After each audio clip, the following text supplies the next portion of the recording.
ஒன்றாவது காண்டம் 16வது அத்தியாயம் பரிஷத் எப்படி இந்த கலியை வருவித்தார் நம்ம பார்ப்போம் தலைப்பு.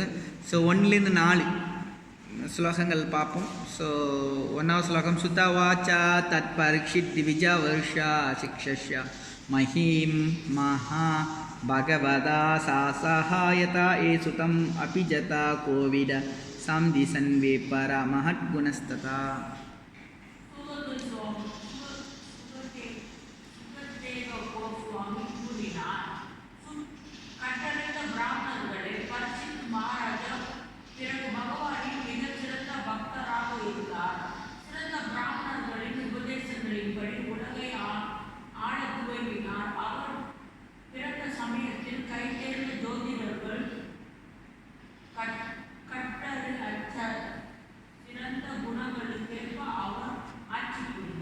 ஸோ பரிஷத் எப்படி ஆட்சி கொள்ளணும்னு சொல்லிட்டாங்க. அடுத்த ஸ்லோகங்கள்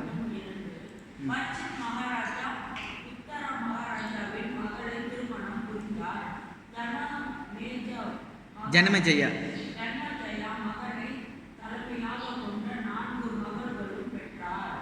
ஸோ பரிஷத் மகாராஜ் வந்துட்டு உத்தரா மகாராஜாவோட மகளை கட்டிக்கிட்டு அவங்களுக்கு 4 மகனுங்க. அதில் தலைமை தங்கினது மூத்த மகன் பேர் தான் ஜன்மேஜயா.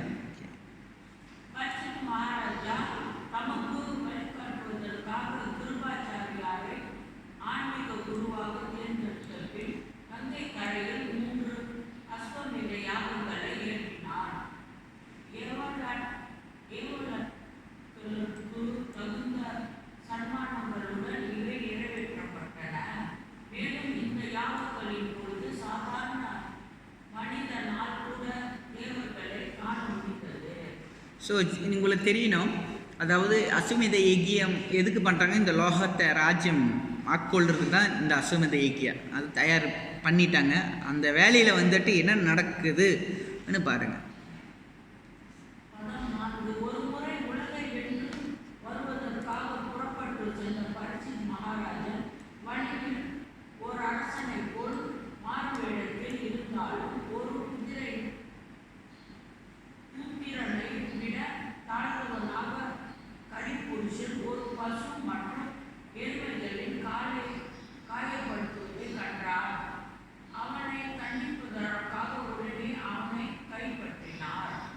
ஸோ இப்போ பாருங்கள், பரிஷத் மகாராஜ் தண்டனை கொடுக்க தயாராகிட்டார்.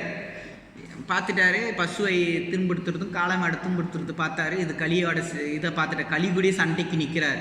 அந்த கலிபுருஷன் வந்து சுத்திரனோட தாழ்ந்தது. ராஜன் வந்துட்டு பெரும்பாலும் வந்து சத்திரன் கூட தான் சண்டை போடுவாங்க. அதான் அவங்களுக்கு உதவும். ஸோ அடுத்தது வந்து சவுனக்கர்கள்லாம் வந்து சவுனக்கர் ரிஷி வந்து கேள்வி கேட்குறாரு 5லேருந்து 9. அந்த கேள்வியே இப்போ பார்ப்போம்.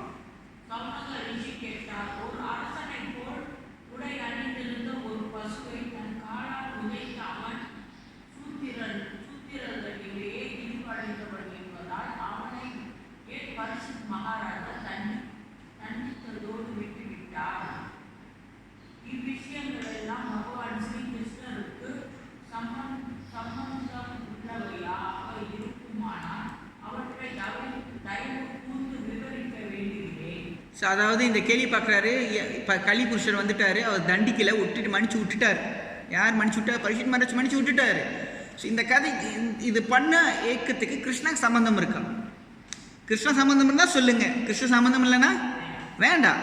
ஸோ அதே மாதிரி தான் நம்மளோட பக்தி வலிக்கும் இருக்கணும். சம்மந்தம் இருக்கா பேசு, சம்மந்தம் இல்லையா விட்டுரு.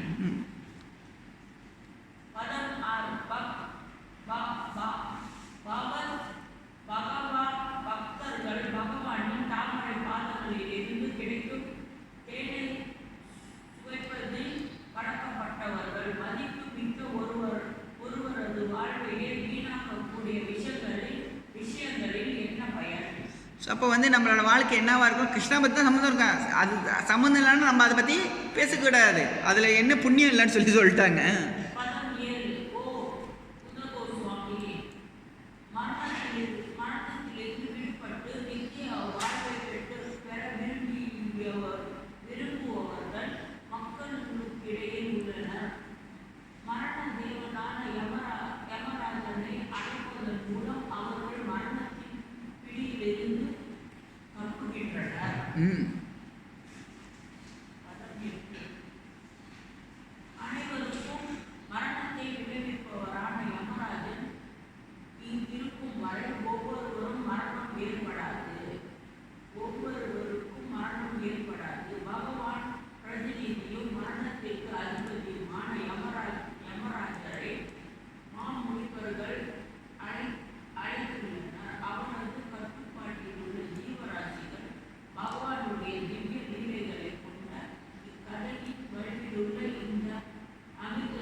அடுத்த சுலோகம்.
இதுலேருந்து பார்த்துங்க, இதுக்கு முன்னே வந்துட்டு என்ன நடந்துச்சுன்னா, அவனுக்கு ஒரு கேள்வி கேட்குறார்.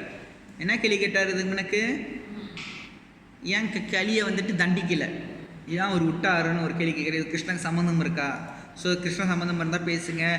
அப்போ வந்து யம தர்மத்தை உதாரணம் கொடுத்தா, யம தர்மம் அங்கே இல்லைன்னா நம்மளைய வீருங்க போகிறதுக்கு வாய்ப்பு இல்லைன்னு ஒரு உதாரணங்கள் கொடுத்தாரு. அதே மாதிரி கிருஷ்ண சம்மந்தம் இருந்தால் தான் நம்மளோட வாழ்க்கைக்கு முக்தி, அது இல்லைன்னா வேறு இல்லை சொல்லி சொல்கிறாரு. இப்போ 10லேருந்து இது வந்துட்டு மகாராஜோட எப்படி இந்த களியை வந்துட்டு எப்படி வந்து அவர் ஆட்கொள்னார், எப்படி இந்த களியை வந்துட்டு அடலாம் அவருக்கு வாய்ப்பு இல்லாமல் இது பண்ணார். ஸோ 10வது அத்தியாயம் இப்போ தான் 10வது பாதத்தை இப்போ தான் பார்த்தோம்.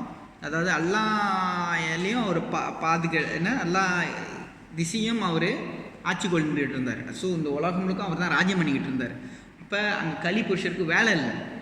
ஸோ வேலை இல்லாத அப்போ எப்படி இது கொங்க பண்ணார், எப்படி இந்த களி புருஷன்னு கொங்க பண்ண முடிச்சு? இவர் வந்து களி புருஷருக்கு வழி இல்லாமல் எப்படி இவருனால இது செய்ய முடிஞ்சுன்னு இந்த கேள்வி கேட்குறாரு. அடுத்த கேள்வி கேட்குறாரு. ஸோ அப்போ வந்துட்டு இந்த பார்க்கலாம் 12 வரைக்கும்.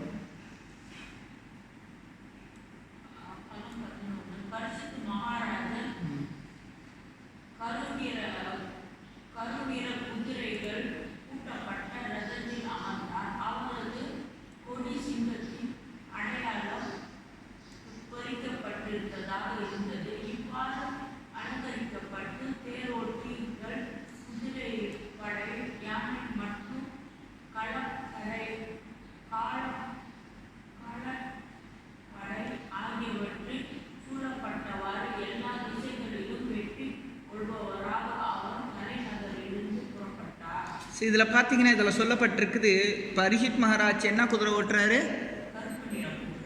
அர்ஜுனன் வெள்ளை. ஸோ இதுலேருந்து பார்த்துங்க, குதிரைக்கும் ஒரு கதை இருக்குது. அதாவது களியை ஆட்கொள்றாருன்னு அர்த்தம் தான் இந்த உதாரணம். அப்புறம் 2 பேரோட கொடியும் இவரோட கொடி என்னது? அர்ஜுனனோட கொடி, இவரோட. ஸோ இதுக்கு வந்து களியோட இது குக்கோ பண்ணுறவருன்னு அர்த்தம். ஸோ இதுதான் ஒரு உதாரணங்களுக்கு கொடுக்குறாங்க யார் யார் என்ன ஆக்கலாம்னு. 12வது ஸ்லோகம்.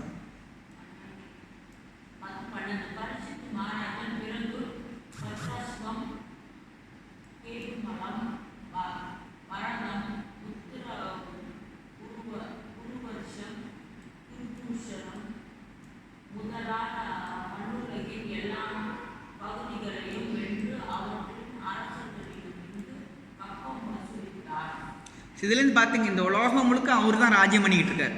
ஒரு ஆட்டமும் இல்லாமல் எல்லா ஆட்டத்தையும் அவர் தான் அடிச்சு எல்லாத்தையும் அவர் தான் பார்த்துட்டு இருக்கார். ஸோ அப்படி இருக்கும்போது இவர் எப்படி இது சாத்தியமாகணுச்சுன்னா அது இன்னும் ஒரு கேள்விகள் இந்த இந்த முனிகளுக்கு இன்னும் இருக்குது. ஸோ 13, 17 வந்து எங்கெங்கெல்லாம் பாண்டூரோட புகழ் எங்கெல்லாம் போகிறாங்களோ பாண்டூரோட புகழை வந்து கேட்டுக்கிட்டே இருக்கிறாங்க.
ம்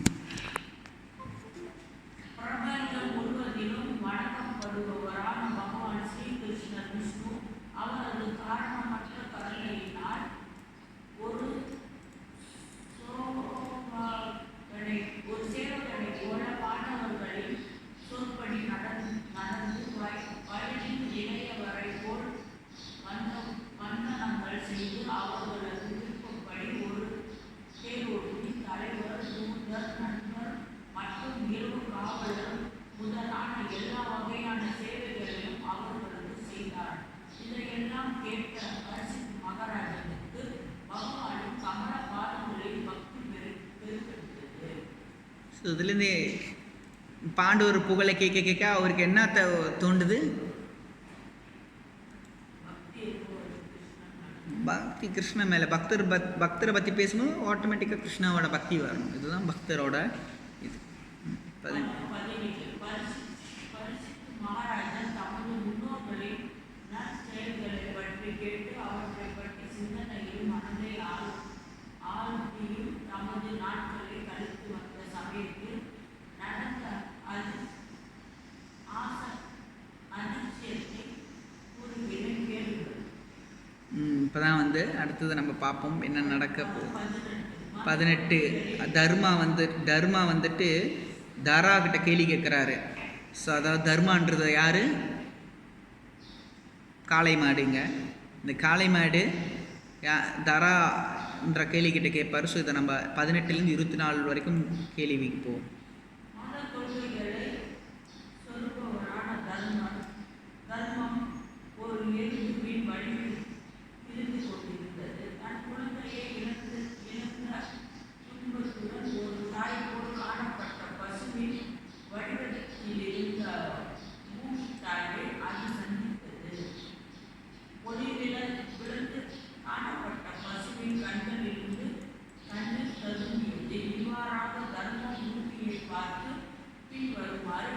தர்மம் எது கேள்வி? தரான பூமி. தர்மம் பூமியை பற்றி கேள்வி கேட்குது.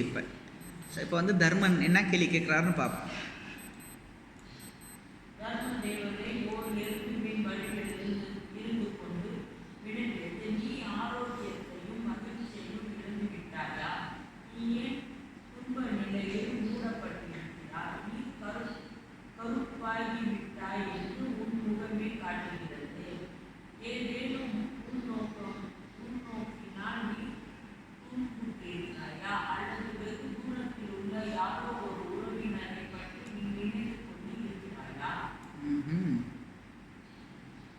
தர்மர் கேள்வி கேட்குறாரு. அப்போ அடுத்த கேள்வி,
நாலு காலில் நிற்கிது பசு நிற்குது. டயா, சோச்சா, தபா இருக்காங்க. சத்தியம் மாதிரி 4. ஸோ இப்போ இந்த 4 காலில் போயிட்டு ஒரு காலில் தான் நிற்குது சத்தியம். இந்த சத்தியம் தான் இந்த பாகவதம். இதெல்லாம் போயிடுச்சு. ஸோ இந்த வேலையில் இப்படி நிற்குது. இது கேள்வி கேட்குறதுலாம் நிற்கிறதுனால நீ இது சோகத்தில் இருக்கியா பூமி தேவின்னு சொல்லி யார் கேள்வி கேட்குறா? தர்மம் கேள்வி கேட்குது. நான் இப்படி இருக்கிறதுனால நீ சோகமாக இருக்கியா, ஏன் துக்கமாக இருக்கு, இதுக்கு காரணம் என்னன்னு கேட்குது. அடுத்த ஸ்லோகம்,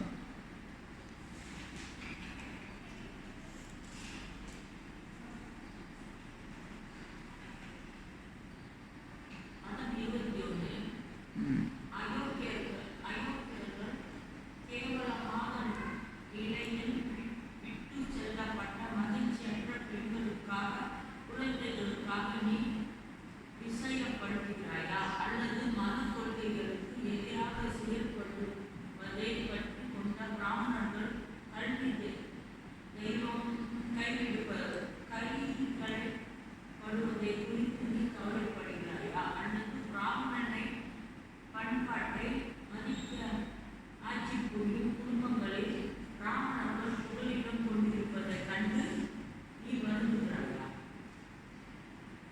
அடுத்தது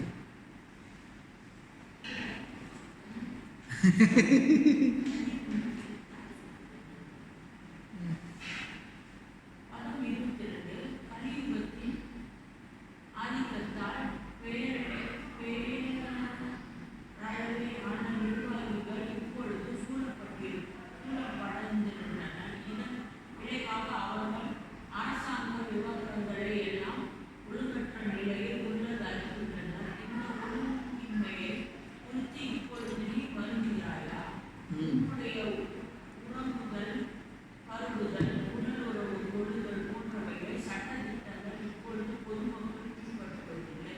மேலும் இத்தகைய செயல்கள் எந்த இடத்திலும் செய்யக்கூடிய சுபத்தை அவர்கள் கொண்டுள்ளனர். உன்னுடைய வருத்தத்திற்கு இதுவா காரணம்?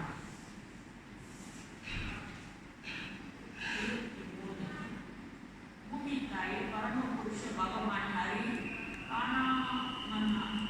கனமான உனது பாரத்தை குறைப்பதற்காகவே பகவான் ஸ்ரீ கிருஷ்ணராக அவதரித்தார். இங்கு அவர் நிகழ்த்திய செயல்கள் அனைத்தும் திவ்யமானவை. முக்திக்கான வழியை அமைப்பவர் ஆகும் அவரை இப்பொழுது நீ இழந்துவிட்டதால் அநேகமாக அச்செயல்கள் பற்றி சிந்தித்து அவரின் மறைவுக்காக இப்பொழுது நீ வருகிறாயா என்று நினைக்கிறேன். இப்போ வந்துட்டு கேட்குறாரு தர்ம தலைவர், இந்த மாதிரி இப்படி நடக்குது, இதனால உனக்கு வருத்தமாக இருக்கதா, சோகமாக இருக்கியா, சத்தியம் மட்டும் தான் நிற்கிது இப்போ, ஸோ அதனால் நீ ஆழ்ந்து கொண்டு இருக்கியான்னு சொல்லி இதெல்லாம் கேட்குறாரு. இப்போ வந்துட்டு அடுத்தது 25லேருந்து பார்த்தீங்கன்னா டரா, அதாவது பூமி தேவி மாடு ரூபத்தில் பேச ஆரம்பிக்குது 36 வரைக்கும். ஏன் அதோட பிரிந்திருக்கின்ற பகவானோட பிரிந்திருக்கின்ற சோகத்தாகம்ல பேசுது. அப்புறம் அதே நேரத்தில் இந்த கலியோட சூற்றல், கலியோட அந்த சூழ்ச்சி என்ன நடக்க போகுது, சூட்சமம் என்ன நடக்க போகுதுன்னு சொல்லி அதை கேட்டு இந்த பூமி தேவி சொல்கிறாங்க, எடுத்து சொல்கிறாங்க 25-36. ஸோ அதை பார்ப்போம். பூமி தாயே பரமபுருஷ பகவான் ஹரி கனமான உனது பாரத்தை குறைப்பதற்காக பகவான் ஸ்ரீ கிருஷ்ணராக அவதரித்தார். இங்கு அவர் நிகழ்த்திய செயல்கள் அனைத்தும் திவ்யமானவை. முக்திக்கான வழியை அமைப்பவரும் ஆகும் அவர் இப்பொழுது நிகழ்ந்து விட்டதால் அநேகமான அச்செயல்களை பற்றி சிந்தித்து அவரால் மறைவுக்காக இப்பொழுது நீ வருகிறாய் என்று நினைக்கிறேன். 25 மத்திய சொன்னேன். 25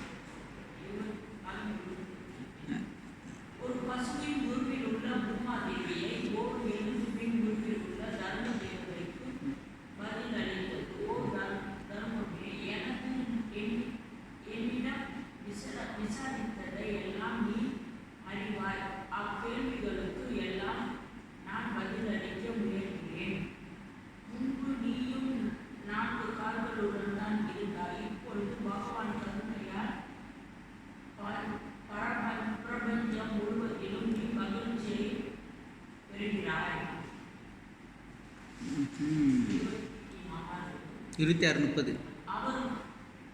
அவருக்குள் பின்வரும் இயல்புகள் குடிக்கொண்டுள்ளன: உண்மை, தூய்மை, இரக்கம், கோபத்தை கட்டுப்படுத்தும் சக்தி, சுய திருப்தி, நேர்மை, மனக்கட்டுப்பாடு, புலன் நுகர்வுகளின் கட்டுப்பாடு, கடமை உணர்ச்சி, சமத்துவம்,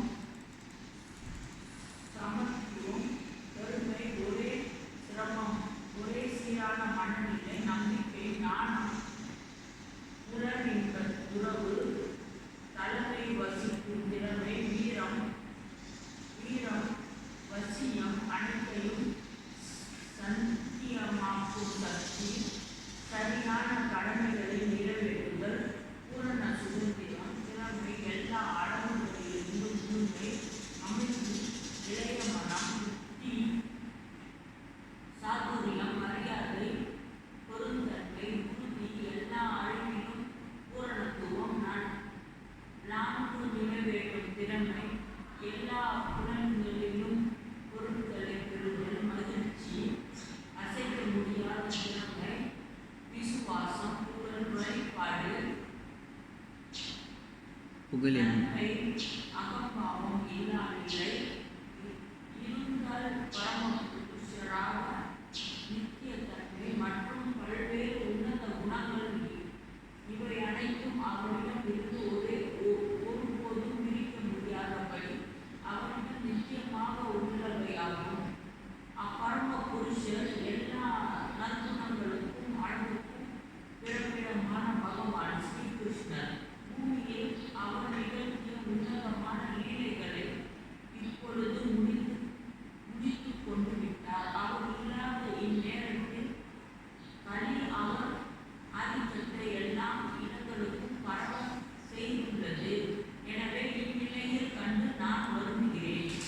பாருங்கள், இதெல்லாம் பார்த்துட்டு அவங்க ரொம்ப சோகமாக இருக்கிறாங்க. எல்லாம் அவர் கூட போயிருச்சேன்ட்டு. அடுத்தது 31.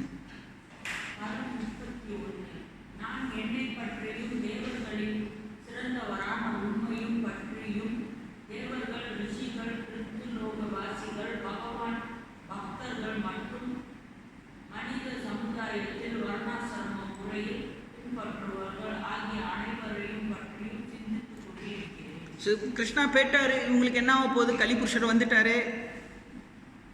களி என்ன செய்ய போகிறாரு, என்ன ஆட்ட போகிறாருன்னு யார் வருத்தப்படுறா? பூமி தேவி வருத்தப்படுறாங்க. ஸோ அடுத்தது வந்துட்டு பார்ப்போம். யாருடைய அருட்பார்வையை எதிர்பார்த்து பிரம்மாவை போன்ற தேவர்களும் பல நாட்களாக பரமபுருஷரிடம் சரணாகதி அடைந்தாரோ அந்த அதிர்ஷ்ட தேவதையான லட்சுமி தேவி தாமரை மனத்தில் உள்ள தமது சொந்த வசிப்பிடத்தையும் துறந்து பகவானுடைய தாமரை பாதங்களுக்கு தொண்டு செய்வதில் தம்மை ஈடுபடுத்திக் கொண்டார். பகவான் தாமரை பாதங்களை குறிக்கும் அடையாளங்களை கொடி, மின்னல், அங்குசம் மற்றும் தாமரைப்பூ ஆகிய சின்னங்களில்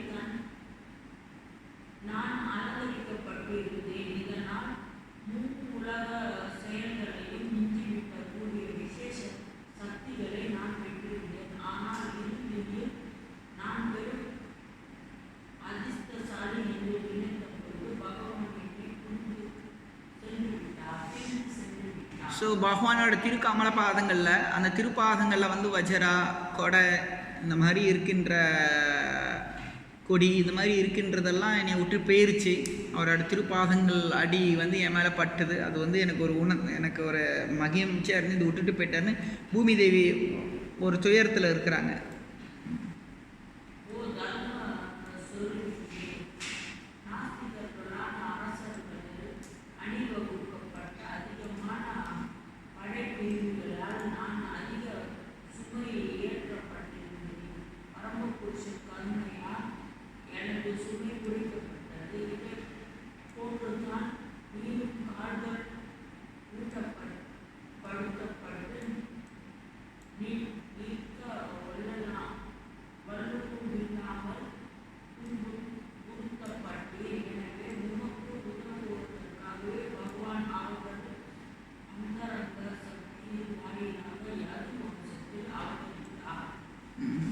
அவங்க துன்பத்தில் இருக்காங்க. இந்த தேவையில்லாத பாவிகளை வந்துட்டு பிறகு இந்த பூமி சமமாக்குது. ரொம்ப சுமை தாங்கி ரொம்ப கஷ்டப்பட்டு தாங்குறாங்க. கிருஷ்ணா வந்துட்டானே, என்ன நடக்குது? அவங்களுக்கு அது இனிமையாக இருக்குது. அடுத்த ஸ்லோகங்களை பார்க்கலாம்.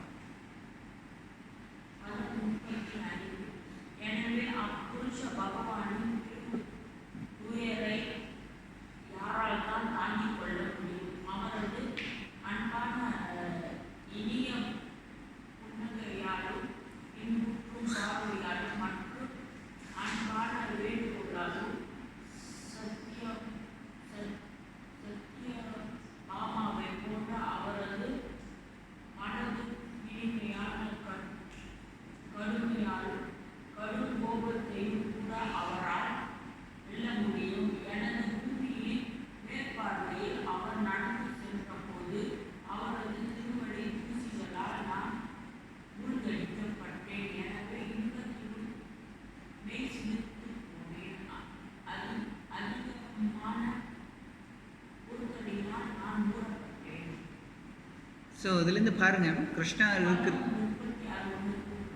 தெரியுது. இதுலேருந்து பாருங்கள், கிருஷ்ணா இருக்கிறதுனால எப்படி அவங்களுக்கு சந்தோஷமாக இருந்தாங்க.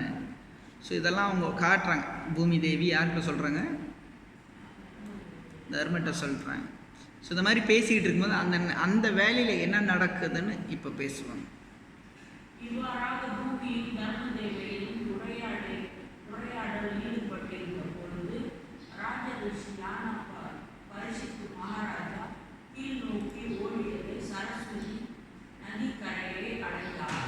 இதுலேருந்து பாருங்க, கலி புருஷர் இப்போ வந்துட்டு கலி புருஷரோட இது இந்த ஏன் துரட்டலைன்னு இந்த கேள்வி வருது. இந்த கேள்வி வந்துட்டு பிறகு அடுத்த அத்தியாயத்தை நம்ம பார்ப்போம், எப்படி கலிபுருஷரோட பரிஷித் மகாராஜ் பேசுகிறாரு.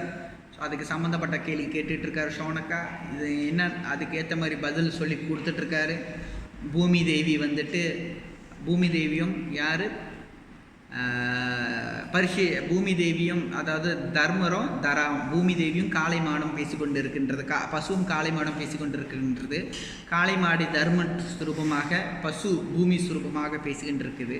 ஸோ பரிஷித் மகாராஜ் எப்படி பார்க்கும்போது இந்த ராஜ்யத்தை எப்படி ஆட்சி பண்ணிகிட்டு இருந்தார், அவங்க தாத்தா மாதிரி யுதிஷ்டிராவோட கொஞ்சம் கூட குறைவு இல்லாமல் அப்படி ஒரு மகிழ்ச்சியாக ஓட்டிகிட்டு இருந்தார்.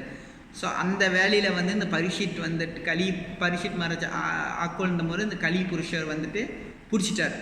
இந்த பிடிக்கும்போது எப்படி இதுக்கு வாய்ப்பு விட்டாருன்னு சொல்லி கேட்குறாரு. ஸோ அதை கேட்கும் போது அதுக்கேற்ற மாதிரி தான் இவர் கேட்குறாரு, சௌனக்கின்னு கேட்குறாரு. சௌனக ரிஷி கேட்டுக்கிட்டே வர்றாரு. என்ன கேட்டுட்டு வர்றாருன்னா, எப்படி இது வந்து சம்மந்தம் இருக்கா, கிருஷ்ணருக்கு சம்மந்தம் இருக்கா, கிருஷ்ண சம்மந்தம் தான் சொல்லுங்கள். இந்த பூமி தேவி இப்படி பேசினுச்சு, இந்த காளை மாடு இப்படி பேசிருந்துச்சு 2 பேர்.